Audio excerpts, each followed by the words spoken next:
दिमाग ठंडा रहेगा, पेट नरम रहेगा और हाथ पैर में बिल्कुल भी दर्द नहीं होगा। शरीर से जड़ता निकल जाएगी। बस इस एक प्राचीन रहस्य को अपनी जिंदगी में अपनाना होगा। तो वह ऐसा कौन सा रहस्य है, वही हम आज के इस वीडियो में कहानियों के माध्यम से जानेंगे। तो बिना देर किए चलिए उन कहानियों की शुरुआत करते हैं। पहली कहानी, स्वयं पर विश्वास रखे। जीवन उतार और चढ़ाव से भरा हुआ है। जीवन में परिश्रम तो हर कोई करता है, लेकिन सफलता जरूरी नहीं कि हर एक व्यक्ति को मिल जाए। कुछ लोग निरंतर परिश्रम करते हैं, लेकिन जब उन्हें असफलता मिलने लगती है तो वह स्वयं पर विश्वास रखना छोड़ देते हैं और फिर उन्हें लगने लगता है कि अब तो उनके जीवन का कोई महत्व नहीं। दुनिया में कई ऐसे लोग हैं जो असफलता प्राप्त करने के बाद हार मान जाते हैं। जीवन में आने वाली तनिक क्षणों की मुश्किलों से घबरा जाते हैं। ऐसे समय में व्यक्ति को प्रेरणादायक कहानी की जरूरत पड़ती है, क्योंकि ऐसी कहानियां लोगों में आत्मविश्वास जगाती हैं और बताती हैं कि जीवन में सफलता प्राप्त करना आसान नहीं, लेकिन जो व्यक्ति स्वयं पर विश्वास रखता है, लगातार मेहनत करता है, धैर्य रखता है, एक दिन निश्चित ही वह सफल होता है। दुनिया भर में कई सारी प्रेरणादायक कहानियां मौजूद हैं जिससे आप प्रेरणा पा सकते हैं। ऐसी ही यह प्रेरणादायक कहानी है जिसे पढ़कर आपको स्वयं पर विश्वास होने लगेगा। एक बार एक व्यक्ति जीवन में अपनी असफलताओं से हताश होकर चुपचाप बैठा हुआ था। उसकी निराशा देख भगवान स्वयं उसके सामने प्रकट हुए। उस व्यक्ति ने भगवान से पूछा, मैंने अपने जीवन में बहुत कड़ी मेहनत की, लेकिन मुझे अब तक सफलता नहीं मिली। मैं लगातार असफलता प्राप्त करते जा रहा हूँ। अब आप ही बताइए कि मेरे जीवन की क्या कीमत है। इस पर भगवान मुस्कुराए और मुस्कुराते हुए उसे एक लाल चमकदार छोटा सा पत्थर थमा दिया। व्यक्ति ने पूछा, इस पत्थर का मैं क्या करूं? ईश्वर ने कहा, तुम इस पत्थर को लेकर जाओ और बाजार में इसकी कीमत जानकर आओ। ध्यान रखना, इस पत्थर को बेचना नहीं है। ईश्वर के कहे अनुसार वह व्यक्ति उस लाल चमकदार पत्थर को लेकर बाजार में उसकी कीमत झांत करने निकल पड़ता है। सबसे पहले उसे राह पर एक संतरा बेचने वाला आदमी दिखता है। वह सबसे पहले उस आदमी के पास जाता है और पूछता है, भाई तुम इस लाल रंग के पत्थर का क्या कीमत दोगे? संतरे वाला पत्थर की सुंदर रंगों को देख कहता है, तुम इस पत्थर के बदले में मुझसे 5 से 6 संतरे ले जा सकते हो। व्यक्ति ने कहा कि मुझे तो इस पत्थर को बेचना नहीं है। ये कहकर वह आगे बढ़ जाता है। आगे राह में उसे एक सब्जी वाला दिखता है। उस सब्जी वाले से पूछता है कि भाई तुम इस लाल रंग के पत्थर को कितने में खरीदोगे? सब्जी वाला भी उस पत्थर की खूबसूरती से आकर्षित होकर कहता है कि तुम्हें इस पत्थर के बदले में मैं एक बोरा आलू दे सकता हूँ। बताओ, बेचोगे इस पत्थर को? व्यक्ति कहता है, नहीं, मुझे इस पत्थर को नहीं बेचना है। अब वह व्यक्ति सीधे एक सोनार की दुकान पर चला जाता है। सोनार की दुकान में बहुत बेशकीमती खूबसूरत गहने पड़े हुए थे। वह व्यक्ति अब उस सोनार को पत्थर दिखाते हुए पूछता है कि इस पत्थर की कीमत क्या लगाओगे? सोनार बहुत ध्यान से उस पत्थर को देखता है। अंत में वह कहता है कि इस पत्थर के बदले में मैं तुम्हें 1 करोड़ रुपए दे सकता हूँ। लेकिन वह व्यक्ति बोलता है कि मुझे इस पत्थर को नहीं बेचना। सोनार को लगता है कि शायद दाम कम बता रहा हूँ, इसीलिए वह पत्थर बेचने से मना कर रहा है। इसीलिए सोनार पत्थर की कीमत बढ़ाकर 2 करोड़ ढांच कर देता है। लेकिन वह व्यक्ति तब भी यही कहता है कि मैं इस पत्थर को तो बेच ही नहीं सकता। सोनार के दुकान से निकलकर वह व्यक्ति अब हीरे की दुकान में घुसता है, जहां पर बहुत बेशकीमती रत्न पड़े हुए थे। व्यक्ति हीरे के दुकानदार को पत्थर दिखाते हुए इसकी कीमत पूछता है। हीरे का व्यापारी लगभग 10 मिनट तक पत्थर को बहुत ही बारीकता से जांच करता है और अंत में वह एक मलमल के कपड़े पर उस पत्थर को रखकर उसके सामने अपना सिर टेक लेता है। व्यक्ति पूछता है कि इसकी कीमत कितनी है? तब हीरे का व्यापारी कहता है, अरे भाई, तुम्हें यह कहां से मिला? यह तो दुनिया का एक अनमोल रत्न है, जिसे तो दुनिया की पूरी दौलत लगा दो तब भी खरीदा नहीं जा सकता। यह सुन वह व्यक्ति बहुत अचंभित हो जाता है और वह सीधे ईश्वर के पास आता है और सारी घटना भगवान को बताता है। उसके बाद पूछता है कि ईश्वर, अब तो बताइए कि मेरे जीवन की कीमत क्या है? तब ईश्वर कहते हैं कि संतरे वाले, सब्जी वाले, सोनार वाले और हीरे वाले, सभी ने तो तुम्हें तुम्हारे जीवन की कीमत बता दी है। व्यक्ति कहता है, मैं समझा नहीं। तब ईश्वर उसे विस्तार पूर्वक समझाते हुए कहते हैं कि तुम किसी के लिए पत्थर के टुकड़े के समान हो तो किसी के लिए अनमोल रत्न। जिस तरह सबने अपनी अलग अलग जानकारी के हिसाब से इस पत्थर की कीमत बताई, लेकिन उस हीरे के व्यापारी ने इस पत्थर की असली पहचान कर ली। ठीक उसी तरह इस दुनिया में तुम कई लोगों के लिए एक मामूली इंसान हो, भले ही तुम में कितना भी हुनर क्यों ना हो। लेकिन वक्त के साथ यह हुनर जरूर निखर कर आता है। तुम्हें बस परिश्रम और धैर्य की जरूरत है। तो दोस्तों, इस कहानी से हमें यही सीख मिलती है कि हर मनुष्य को खुद पर विश्वास रखना चाहिए। यदि व्यक्ति को खुद पर विश्वास नहीं तो उसके जीवन की कीमत कुछ भी नहीं, क्योंकि जिसे खुद पर विश्वास होता है और जो परिश्रम करता है वह तो एक दिन हीरे के व्यापारी की तरह उसकी कीमत लोगों को समझ आने लगती है। तो दोस्तों, अब चलिए हमारे दूसरे कहानी की शुरुआत करते हैं। दूसरी कहानी, इंतजार का फल। सब्र का फल मीठा होता है। आपने इस मुहावरे को जरूर सुना होगा। चलिए आज हम इस कहानी से जानते हैं कि इसका मतलब क्या होता है। इस कहानी में बताया गया है कि तारों को कैसे ईर्ष्या का भाव उत्पन्न होता है और श्री नारद मुनि उनको कैसे इस मुहावरे का अर्थ समझाते हैं। यह अत्यधिक सुंदर और प्रेरणादायक कहानी है। आप इसे पूरा जरूर सुने।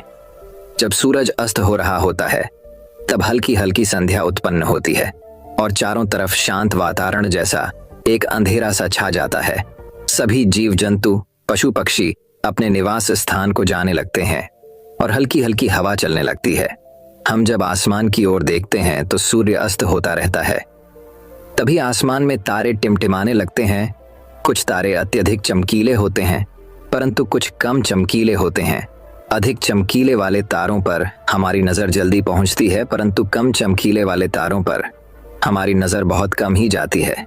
इसलिए हम उन पर ध्यान नहीं दे पाते और उनकी सुंदरता फीकी पड़ जाती है। परंतु उन सब में से एक ऐसा तारा होता है जो अधिक चमकीला होता है, जिसके आने से पूरा आसमान जगमगा जाता है। वह इतना सुंदर और चमकीला होता है कि उसके जगमगाते ही लोगों के चेहरे पर खुशी आ जाती है। उसे हम स्वाति नक्षत्र के नाम से जानते हैं। अत्यधिक चमकीला और सुंदर होता है, जिसके आने से लोग खुश हो जाते हैं।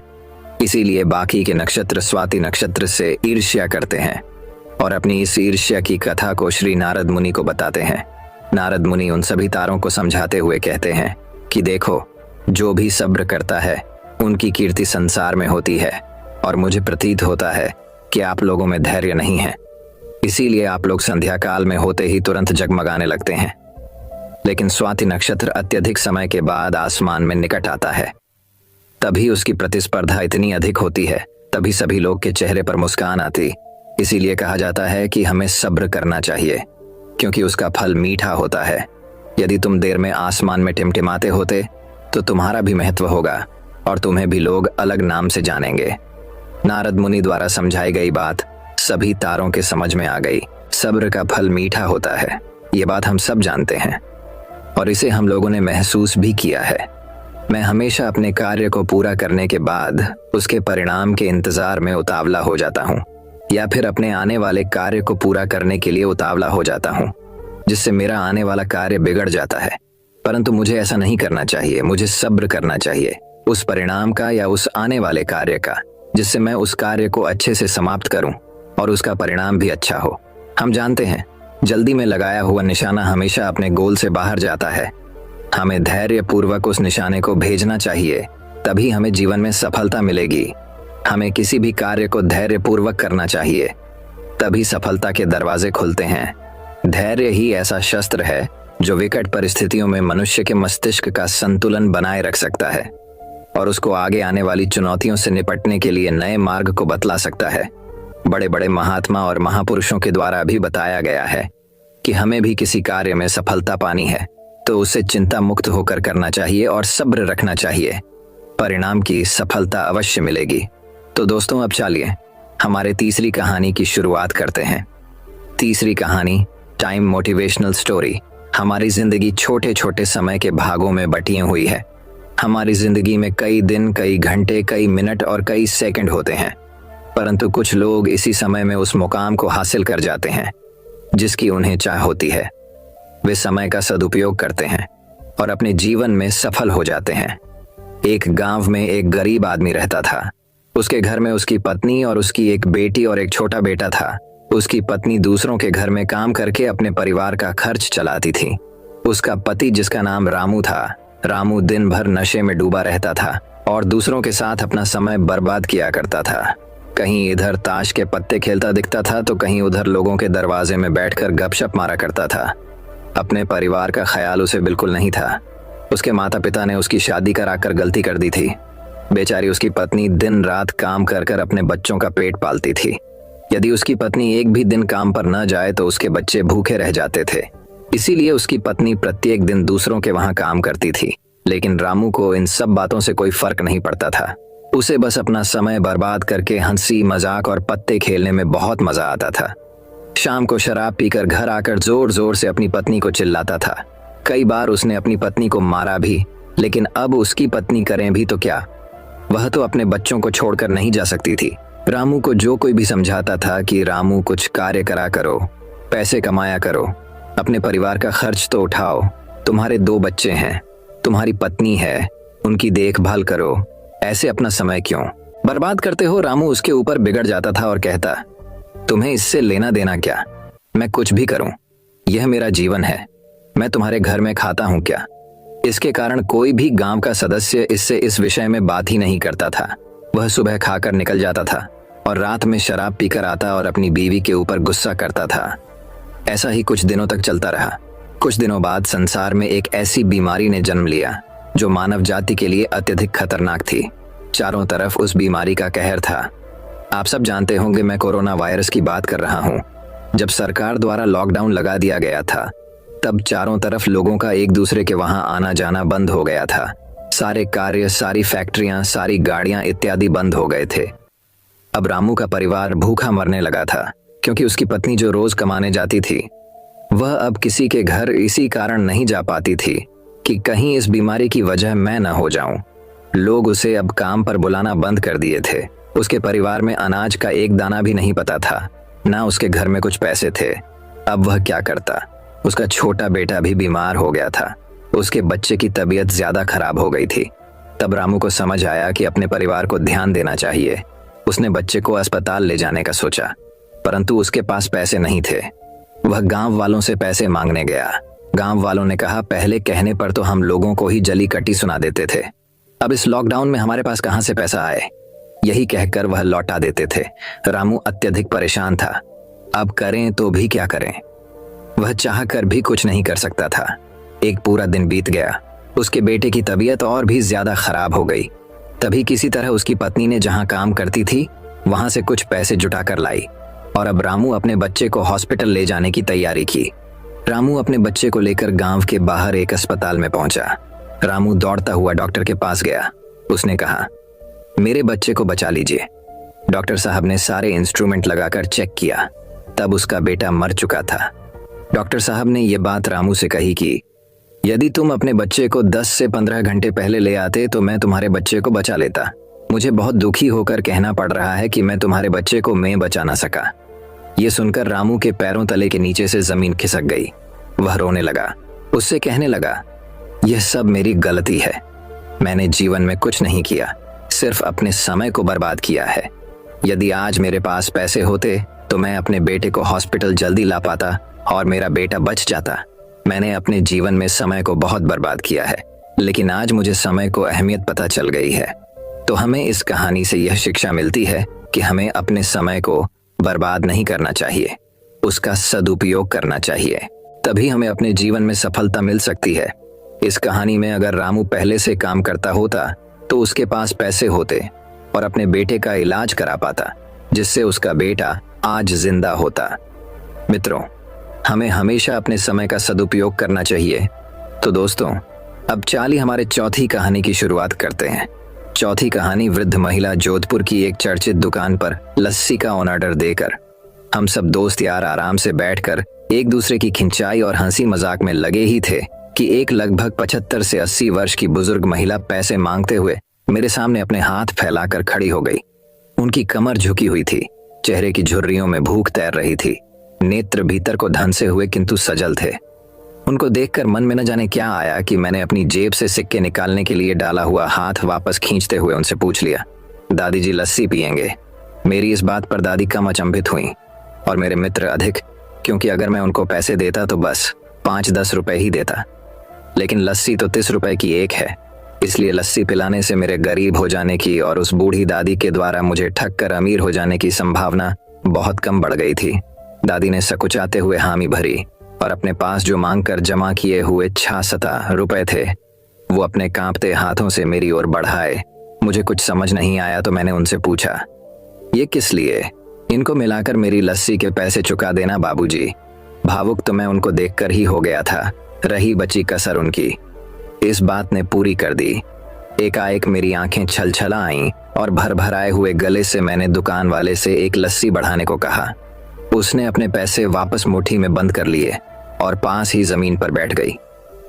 अब मुझे अपनी लाचारी का अनुभव हुआ, क्योंकि मैं वहां पर मौजूद दुकानदार, अपने दोस्तों और कई अन्य ग्राहकों की वजह से उनको कुर्सी पर बैठने के लिए नहीं कह सका। डर था कि कहीं कोई टोक ना दे, कहीं किसी को एक भीख मांगने वाली बूढ़ी महिला के उनके बराबर में बिठाए जाने पर आपत्ति न हो जाए। लेकिन वो कुर्सी जिस पर मैं बैठा था मुझे काट रही थी। लस्सी कुल्हड़ों में भरकर हम सब मित्रों और बूढ़ी दादी के हाथों में आते ही मैं अपना कुल्हड़ पकड़कर दादी के पास ही जमीन पर बैठ गया, क्योंकि ऐसा करने के लिए तो मैं स्वतंत्र था, इससे किसी को आपत्ति नहीं हो सकती थी। हाँ, मेरे दोस्तों ने मुझे एक पल को घूरा, लेकिन वो कुछ कहते उससे पहले ही दुकान के मालिक ने आगे बढ़कर दादी को उठाकर कुर्सी पर बैठा दिया और मेरी ओर मुस्कुराते हुए हाथ जोड़कर कहा, ऊपर बैठ जाइए साहब, मेरे यहाँ ग्राहक तो बहुत आते हैं, किंतु इंसान कभी कभार ही आता है। अब सबके हाथों में लस्सी के कुल्हड़ और होठों पर सहज मुस्कुराहट थी। बस एक वो दादी ही थी जिनकी आंखों में तृप्ति के आंसू, होठों पर मलाई के कुछ अंश और दिल में सैकड़ों दुआएं थी। न जाने क्यों जब कभी हमें 10 से 20 रुपए किसी भूखे गरीब को देने या उस पर खर्च करने होते हैं तो वो हमें बहुत ज्यादा लगते हैं। लेकिन सोचिए कि क्या वो चंद रुपए किसी के मन को तृप्त करने से अधिक कीमती है। जब कभी अवसर मिले ऐसे दयापूर्ण और करुणामय काम करते रहें, भले ही कोई आपका साथ दे या ना दे। तो दोस्तों, अब चलिए हमारे 5वीं कहानी की शुरुआत करते हैं। 5वीं कहानी, आप दूसरों को क्या दे रहे हैं। एक किसान हमेशा एक बेकरी वाले को 1 पाउंड मक्खन बेचा करता था। वह किसान हमेशा सुबह के समय उस बेकरी वाले के पास आता और उसे 1 पाउंड मक्खन दे जाता। एक बार बेकरी वाले ने सोचा कि वह हमेशा उस पर भरोसा करके मक्खन ले लेता है, क्यों ना आज मक्खन को तौला जाए, इससे उसको पता चल सके कि उसे पूरा मक्खन मिल रहा है या नहीं। जब बेकरी वाले ने मक्खन तौला तो मक्खन का वजन कुछ कम निकला। बेकरी वाले को गुस्सा आया और उसने उस किसान पर केस कर दिया। मामला अदालत तक पहुंच गया। उस किसान को जज के सामने पेश किया गया। जज ने उस किसान से प्रश्न करना शुरू किया। जज ने पूछा कि वह उस मक्खन को तौलने के लिए बाट का प्रयोग करता है क्या। किसान ने जवाब दिया, मेरे पास तौलने के लिए बाट तो नहीं है, फिर भी मक्खन तौल लेता हूँ। जज हैरानी से पूछता है, बिना बाट के तुम मक्खन कैसे तौलते हो। इस जवाब किसान ने दिया कि वह लंबे समय से इस बेकरी वाले से 1 पाउंड ब्रेड का लोफ खरीदता है। हमेशा ये बेकरी वाला उसे देकर जाता है और मैं उतने ही वजन का उसे मक्खन तौल कर दे आता हूँ किसान का। यह जवाब सुनकर बेकरी वाला हक्का बक्का रह गया। शिक्षा, इस बेकरी वाले की तरह ही हम भी अपने जीवन में वही पाते हैं जो हम दूसरों के देते हैं। एक बार आप सोचिए, आप दूसरों को क्या दे रहे हैं, धोखा, दुख, ईमानदारी, झूठ या फिर वफा। तो दोस्तों, अब चलिए हमारे 6ठी कहानी की शुरुआत करते हैं। 6ठी कहानी, हर व्यक्ति का महत्व। एक बार एक विद्यालय में परीक्षा चल रही थी। सभी बच्चे अपनी तरफ से पूरी तैयारी करके आए थे। कक्षा का सबसे ज्यादा पढ़ने वाला और होशियार लड़का अपने पेपर की तैयारी को लेकर पूरी तरह से आश्वस्त था। उसको सभी प्रश्नों के उत्तर आते थे, लेकिन जब उसने अंतिम प्रश्न देखा तो वह चिंतित हो गया। सबसे अंतिम प्रश्न में पूछा गया था कि विद्यालय में ऐसा कौन व्यक्ति है जो हमेशा सबसे पहले आता है। वह जो भी है उसका नाम बताइए। परीक्षा दे रहे सभी बच्चों के ध्यान में एक महिला आ रही थी। वही महिला जो सबसे पहले स्कूल में आकर स्कूल की साफ सफाई करती। पतली, सांवले रंग की और लंबे कद की उस महिला की उम्र करीब 50 वर्ष के आसपास थी। ये चेहरा वहां परीक्षा दे रहे सभी बच्चों के आगे घूम रहा था, लेकिन उस महिला का नाम कोई नहीं जानता था। इस सवाल के जवाब के रूप में कुछ बच्चों ने उसका रंग रूप लिखा तो कुछ ने इस सवाल को ही छोड़ दिया। परीक्षा समाप्त हुई और सभी बच्चों ने अपने अध्यापक से सवाल किया कि इस महिला का हमारी पढ़ाई से क्या संबंध है। इस सवाल का अध्यापक जी ने बहुत ही सुंदर जवाब दिया। ये सवाल हमने इसलिए पूछा था कि आपको यह एहसास हो जाए कि आपके आसपास ऐसे कई लोग हैं जो महत्वपूर्ण कामों में लगे हुए हैं और आप उन्हें जानते तक नहीं। इसका मतलब आप जागरूक नहीं हैं। शिक्षा, हमारे आसपास की हर चीज व्यक्ति का विशेष महत्व होता है, वह खास होता है। किसी को भी नजरअंदाज नहीं करें। तो दोस्तों, अब चाले हमारे 7वीं कहानी की शुरुआत करते हैं। 7वीं कहानी, अपना हुनर कभी नहीं भूलें। एक बार एक राजा था, उसके राज्य में सभी अच्छे से चल रहा था। उस राजा ने अपने सैनिकों को बढ़ाने के लिए बहुत मेहनत की थी। तलवारबाजी, खेलकूद और शासन कला, ये गुण तो सभी राजाओं में होते ही है, लेकिन इस राजा को इसके अलावा एक और भी शौक था। वह था कालीन बुनना। ये गुण हर किसी राजाओं में नहीं मिलता। राजा के इस काम को बहुत पसंद किया जाता था, लेकिन इसके साथ ही यह भी कहा जाता था कि ये काम एक राजा के लायक का नहीं होता। एक बार की बात है, जब वह राजा अपने सैनिकों के साथ जंगल में शिकार के लिए गया। वहां पर अचानक वह अपने सैनिकों से बिछड़ गया। राजा को अकेला देख वहां के डाकुओं ने उस पर हमला बोल दिया और उसे बंदी बना दिया। राजा के पास से कुछ नहीं मिलने के कारण डाकुओं ने राजा को मारने का निर्णय किया। इस पर राजा को एक युक्ति सूझी। राजा ने डाकुओं से कहा कि यदि तुम मुझे कालीन बुनने का सामान ला दो तो मैं तुम्हें इस राज्य के राजा से 100 सोने के सिक्के दिलवाऊंगा। इस पर डाकू मान गए। राजा को कालीन बुनने का सामान दिया गया। राजा ने कालीन बुनना शुरू किया। जब ये कालीन पूरा बुन दिया तो इसे राजभवन में भेजा गया। वहां पर रानी इस कालीन को देखकर राजा के काम को पहचान गई और उसमें लिखे राजा के संदेश को पढ़ लिया। राजभवन में आए डाकुओं को पकड़ लिया गया और राजा को जंगल से छुड़वाया गया। राजा के अपने हाथों के इस हुनर ने राजा की जान बचा ली। तो दोस्तों, अब चलिए हमारे 8वीं कहानी की शुरुआत करते हैं। 8वीं कहानी, जीवन का प्रशिक्षण। बाज पक्षी के बचपन की शुरुआत बहुत ही मुश्किल से होती है। बाज पक्षी को बचपन में ही ऐसी ट्रेनिंग दी जाती है जिससे वह अपने जीवन में बड़ी बड़ी मुश्किलों से भी आसानी से सामना कर पाते हैं। जब किसी भी पक्षी का बच्चा पैदा होता है तो वह कम से कम 1 महीने तक तो अपने माता पिता पर निर्भर रहता ही है। वह अपने खाने पीने से लेकर जब तक चलना नहीं सीख जाता तब तक वह अपने माता पिता की नज़र में रहता है। लेकिन बाज पक्षियों में ऐसा नहीं होता है। बाज पक्षी सबसे उल्टा चलते हैं। जब एक बाज मादा अपने बच्चे को जन्म देती है तो उस समय से ही उसके बच्चे की ट्रेनिंग शुरू हो जाती है कि उसे अपने जीवन में कैसे संघर्ष करना है। पैदा होने के कुछ ही दिन बाद बाज के बच्चे का प्रशिक्षण शुरू हो जाता है। उसके प्रशिक्षण के पहले पड़ाव में मादा बाज अपने बच्चे को चलना सिखाती है। जब बच्चा भूखा होता है तो उसकी माँ खाना लाती है, जैसा कि सभी पक्षी करते हैं, लेकिन बाज सीधा अपने बच्चे को खाना नहीं देते। मादा बाज खाना लाकर अपने घोंसले से कुछ दूरी पर खड़ी रह जाती है और तब तक उसे खाना नहीं देती जब तक वह खुद चलकर उसके पास नहीं आ जाता। जब बाज के बच्चे को तेज भूख लगती है तो वह खाने के लिए अपनी माँ के पास जाता है। धीरे धीरे संघर्ष करके मुश्किल से चलकर अपनी माँ के पास पहुंचता है। उस समय उसे कई सारी मुश्किलों का भी सामना करना पड़ता है। उसे कई चोटें भी लगती है, लेकिन उसकी माँ उसे खाना तक नहीं देती जब तक वह खुद उसके पास चलकर नहीं आ जाता।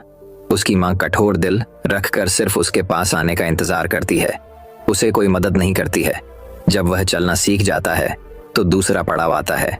यह पड़ाव उसके लिए बहुत ही मुश्किल होता है। इसमें मादा बाज अपने बच्चे को अपने पंजों में पकड़कर उसे खुले आसमान में ले उड़ती है। अपने बच्चे को पंजों में दबाकर वह लगभग 12 से 14 किलोमीटर ऊपर तक ले जाती है और वहां से उसे छोड़ देती है। तब वह बच्चा नीचे गिरने लगता है और वह उसे देखती है। जब उसका बच्चा 1 या 15 किलोमीटर, तो बच्चे को डर लगने लगता है कि वह अब मर जाएगा और अपने पंख फड़फड़ाने लगता है। उड़ने की पूरी कोशिश करता है, फिर भी वह उड़ नहीं पाता। तो मादा बाज उसे झट से आकाश में ही पंजों में पकड़ लेती है और उसे जमीन पर गिरा देती है। ऐसा उसकी माँ तब तक करती हैं जब तक वह पूरी तरह से उड़ना नहीं सीख जाता। इस प्रकार से एक बाज के बचपन की शुरुआत होती है और उसे इस कठिन प्रशिक्षण को करना पड़ता है। इस कठिन प्रशिक्षण से वह अपने जीवन में बहुत कुछ सीखता है। इसके कारण ही वह अपने से दुगुना वजनी का भी आसानी से शिकार कर सकता है और उसे आसमान में ले उड़ता है। इस प्रशिक्षण से वह मजबूत और शक्तिशाली हो जाता है। हमें बाज के इस प्रशिक्षण से जीवन में बड़ी सीख मिलती है।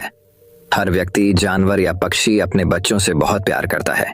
इसका मतलब ये नहीं कि वह उसे अपने पर ही निर्भर रहने दें। उसे जिंदगी में मुश्किलों का सामना करना भी सिखाएं, जिसके कारण वह अपनी प्रतिभा दिखा सके और अपने एक बेहतर व्यक्तित्व कायम कर सके। हमेशा अपने बच्चों को ये ही सिखाए कि जिंदगी का दूसरा नाम ही संघर्ष है। अपने जीवन में यदि कुछ भी हासिल करना है तो संघर्ष करना ही पड़ेगा। तो दोस्तों, अब चलिए हमारे 9वीं कहानी की शुरुआत करते हैं। 9वीं कहानी सफलता रिश्तों से मिलती है। हमारे जीवन में हमें अपने माता पिता बहुत काम करने से रोकते हैं कि तुम ये नहीं करोगे, तुम वहां पर नहीं जाओगे, तुम्हें ये ही करना पड़ेगा। हमें कई काम करने से रोकते हैं। क्या आपको लगता है कि वो हमें रोक कर गलत कर रहे हैं? क्या इनके रोकने से हम सफल नहीं हो रहे हैं? यदि आप यह सोचते हैं तो आपको यह प्रेरणादायक कहानी जरूर सुननी चाहिए। एक बार एक व्यक्ति और उसका बेटा दोनों अपने घर की छत पर पतंग उड़ा रहे थे। पतंग बहुत ही ऊंची उड़ रही थी, वो बादलों को छू रही थी। तब उसका बेटा उस व्यक्ति से कहता है कि पापा, ये पतंग इस डोर से बंधी हुई है, जिस कारण और ऊंची नहीं जा रही है। इस डोर को तोड़ दियाच देना चाहिए। बेटे की ये बात सुनकर उसका पिता उसके कहने पर वो डोर तोड़ देता है। उसका बेटा बहुत खुश होता है। वह पतंग टूट जाने से बहुत ऊंचाई पर पहुंच जाती है, लेकिन फिर कुछ समय बाद वह कहीं दूर जाकर खुद ही नीचे गिर जाती है।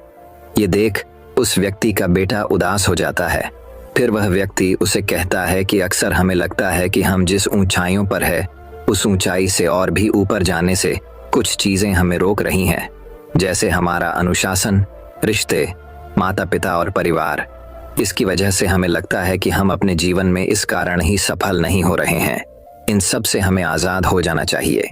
जैसा कि पतंग अपनी डोर से बंधे हुए रहती है और उस डोर की मदद से वह कई ऊंचाइयों को छू लेती है, उसी तरह हम भी अपने परिवार और रिश्तेदारों से बंधे हुए हैं।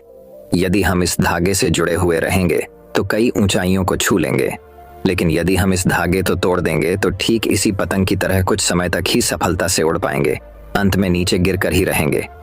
ये पतंग जब तक नई ऊंचाइयों को हासिल करेगी तब तक वह अपनी डोर से बंधी हुई है, लेकिन जब पतंग अपनी डोर से मुक्त हो जाती है तो वह कुछ समय में ही नीचे गिर जाती है।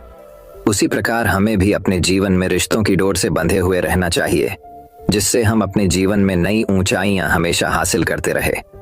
तो दोस्तों, अब चलिए हमारे 10वीं कहानी की शुरुआत करते हैं। 10वीं कहानी दोस्तों बात बहुत समय पहले की है। विशाल नगर राज्य का राजा शिकार करने का बहुत ही शौकीन था। एक दिन वह राजा अपने सरदार और कुछ सैनिकों के साथ शिकार के लिए जंगल की ओर निकला। वह काफी दूर तक शिकार की खोज में चले गए। ज्यादा दूर तक चलने से सभी को प्यास लगने लगी। सभी ने जंगल में पानी खोजना शुरू किया। फिर एक सैनिक को रास्ते पर एक कुआं दिखाई दिया। सैनिक ने राजा को यह बताया कि वहां पर एक कुआं है जहां से हम अपनी प्यास को शांत कर